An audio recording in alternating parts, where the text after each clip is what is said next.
21st October wasn't just a bad day for tech, it was the day the internet took a nap, and the rest of us had a meltdown.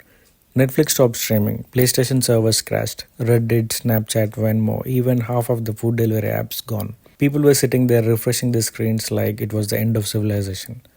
But this wasn't just a bad luck, this was the world's biggest cloud provider tripping over its own cables. Let's rewind for a second. There's a company called Amazon Web Services or AWS.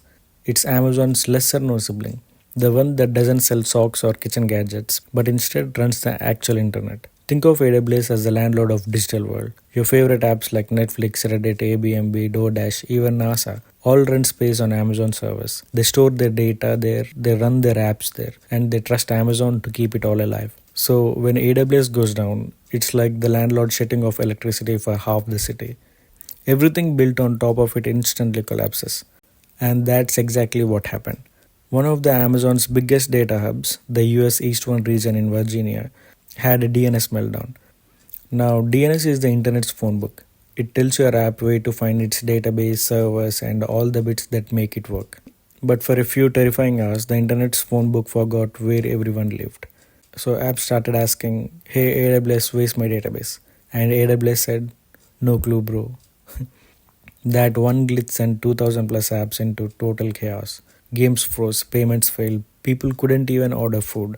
It's serious when McDonald's and Fortnite both go dark at the same time. Developers everywhere were panicking, refreshing dashboards, blaming DNS, and praying to the cloud gods. And even after Amazon patched it, it took hours for all the queued requests and serverless jobs to untangle themselves. But here's the bigger problem.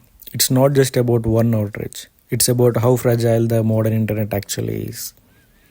We love saying cloud computing changed the world, but in reality, it centralized it. We have built an entire global economy on three companies: Amazon, Google, and Microsoft.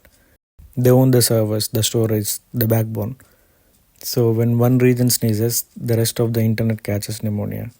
Your game, your startup, your favorite app, they are all just tenants in someone else's digital skyscraper. And when the power flicks, nobody is exempt. AWS did fix it, but it exposed how one misconfigured setting can turn billions of dollars of software into blinking 404 pages. Here's the takeaway. The internet isn't broken.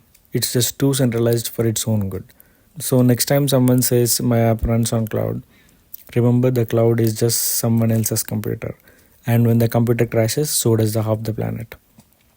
We thought the internet made the world unstoppable. Turns out it's just one DNS error away from going dark.